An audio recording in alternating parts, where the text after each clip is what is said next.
ফাইনালের খাতা দেখে আমার ফাইনাল এক্সাম চলছে। সকালে ঘুম থেকে উঠে পড়া শুরু করেছিলাম, কখন যে 8টা বেজে গেছে টেরই পাইনি। এখন সিএসসি একটা এক্সাম দিতে যাব। আজকে আমার 2টা ফাইনাল। অনেস্টলি 2টা ফাইনাল থাকলে মানসিকভাবে পুরো প্যারা।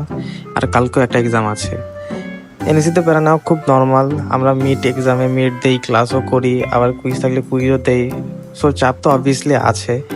অনেকে তো 3টা ফাইনাল একদিনে দিচ্ছে। Imagine there level of stress. যাই হোক, এখন ক্লাসে ঢুকবো, এক্সাম দেবো। সো এক্সাম দিয়ে বের হলাম।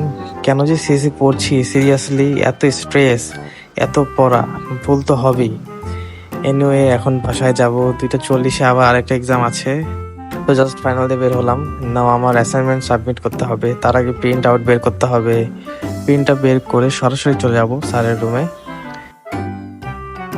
স্যারের রুমে গিয়ে দেখি উনি অন্যদের অ্যাসাইনমেন্টের কোড দেখছেন। সব কোড এক্সপ্লেন করতে হবে ওখানে। ওই যে আমার ফ্রেন্ড দেখাচ্ছে, সকালে যা দিলাম, স্যার ফাইনালের খাতা দেখে এই অবস্থা আর না হোক। যাই হোক, এটা হচ্ছে ফ্যাকাল্টিদের অফিস। সব ফ্যাকাল্টিরা এক একটা অফিস পান এমন। সো সব কাজ শেষ, এখন বাসায় দৌড়। কালকে আবার final, and it's the last exam of this semester.